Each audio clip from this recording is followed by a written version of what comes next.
Hey, Riddle here. Welcome to my channel, or welcome back if you're a subscriber. Today's video is going to be gardening related. We are going to talk about the subject of gibberellic acid. So there used to be a lemon tree growing here when we moved into this house, but as you could see, it did not get enough sun. It caught a fungus and it died, and I had to cut it down. But it spread its roots underground and continued to grow and popped up, and I've been protecting it from the deer. So last week I did an experiment. One of my favorite things to play with is gibberellic acid. Can you guess which one had gibberellic acid sprayed on it and which one didn't? So this is how it was growing before, and this is the one that was sprayed with the gibberellic acid. So gibberellic acid is a natural hormone found in plants. A Japanese scientist back in 1926 discovered the compound in fungi in a mushroom, if I read it correctly. And this is used commercially for a number of things. One, it helps to elongate and help plants to grow rapidly. And in general, it can increase the size of fruits and vegetables and flowers. That's how I discovered gibberellic acid. I was watching a YouTube video and it was hysterical because it was an elderly man. And I don't know if you know about this, but there's like different plants, like your orchids or your staghorn ferns or your dahlias. They have cults. And what I mean by cults are, clubs and groups of people that are just completely dedicated just to that plant species. So this elderly gentleman was doing a video because he competes. He showed his dahlias competing with other growers, and he was talking about jibbing, or using gibberellic acid to achieve super large dahlia blooms. And what he would do is, at the tip of the dahlia bloom bud, he would remove one of the two, because often they'll grow in 2 or 3s in little clusters on the dahlias, and then he would put a little bit of this gibberellic acid paste in there, and then that would cause the bud that he left on the stem to grow ginormous. One year, I sprayed my orange tree at just the right time with gibberellic acid on the fruit, and the oranges grew the size of grapefruits, and they were seedless. So different amounts of gibberellic acid are applied for different reasons. It's really great if you can use it for old seeds to help the germination rate and to wake up old or weak seeds. You can use it for rapid plant growth. You can use it to, if your plant is stressed out or sick, it helps to revive it and bring it back to life, because with that, it's like giving them steroids, basically. But the one thing about gibberellic acid that's equally important to know is that the amount you use will achieve different effects.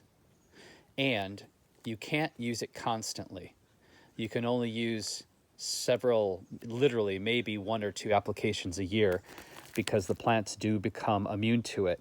And if you use too much, it has an opposite effect, and the plants will just do really bizarre things, and seedlings will also. So when they tell you the minute amount to use, depending on what your goal is, they'll give you, and you want to inquire about this because you can purchase this on eBay.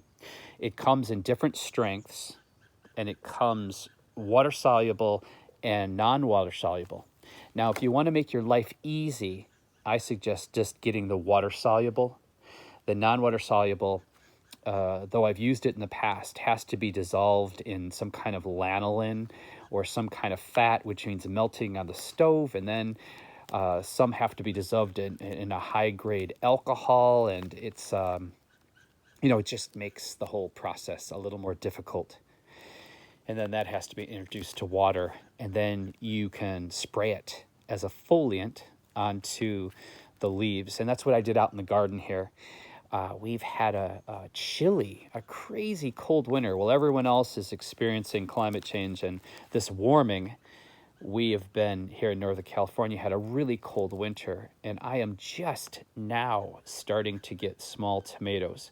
My tomato plants have been pathetic, and that's why I decided to apply my gibberellic acid. So the water soluble, it's pretty affordable, and just make sure that you can either go online to the seller's website to understand how much to use, and your instinct with this stuff is, oh no, that tiny amount can't do anything, because literally it's like a quarter of a fingernail full, the little spoon they give you per gallon of water. And it just seems impossible that such a tiny amount of this ambiguous powder could create such a dramatic effect in a garden, yet it does. My peaches were a little pathetic because I didn't spray them early enough, and they got a really bad case of leaf curl. So I only have like 7 or 8 peaches this year, and they were really undersized. So I just gave them a little spray to try to get a little more size on them. And I did the same thing with my apple tree because, like I said, everything's kind of struggling this year. And the amount of energy that I put into my garden, I just need a little bit more from it. More. Besides that, I don't know what else to tell you about gibberellic acid. I believe it is listed as an organic compound because it is derived from organic materials. But if you go online, you'll find all kinds of really neat, interesting research about it. And I just think it's a blast because you can literally, after you spray it on the leaves, after you dissolve it in water and spray it onto the leaves of your plants, you can practically watch stuff grow overnight. It will shoot out new foliage, buds. What it does in just 24 to 48 hours will just blow your mind. Blow your mind. Plant sizes will double within a week, and everything will be happy. But again, remember, don't abuse it. Because if you use too much of it, or if you use it too often, you will get the opposite effect, and it'll just stress your plants out like crazy. I'm trying to think what else. I have used gibberellic acid on old seeds to get them to germinate, and I had amazing results. Amazing results. But one time I was not trusting the mix that they suggested, and I mixed a little too much. And you know what happened? The seeds grew backwards. It was the weirdest thing. The seeds, instead of the green coming out of the top of the soil and growing upwards, they all grew backwards. And of course, they were so mutated that was not viable. And believe it or not, the same class of hormones they use also, they can make seeds feminize them. It's been used in the marijuana industry for years to feminize seeds. And because in growing marijuana, the males are just pollinators, but it's the females that produce the buds, or the part of the plant that contains the most THC, and that's what people want. They want their THC. So, that being said, I'm going to round up this video with a please like, share, or subscribe. It really helps because I'm not getting paid to do this. And every time you like and share, it creates a ping on an algorithm on the internet, which more pings you get, then the more your video is shared with other people, and that helps me to give me the time to make more videos and share this funky knowledge with you that you may not have access to otherwise. I really appreciate all of you that subscribed. We've just surpassed 8,000 subscribers, which is extremely humbling. And today I really want you to take care of yourselves, But most of all, let's take care of each other, because I believe how we treat each other on the streets, that's our ultimate reality. So even when you're having a bad day, don't take your psychic garbage out into public. Treat everyone with kindness and love the way you would want to be treated, or at least I hope you want to be treated that way. And if you don't want to be treated with kindness and love, I would suggest get working on that one.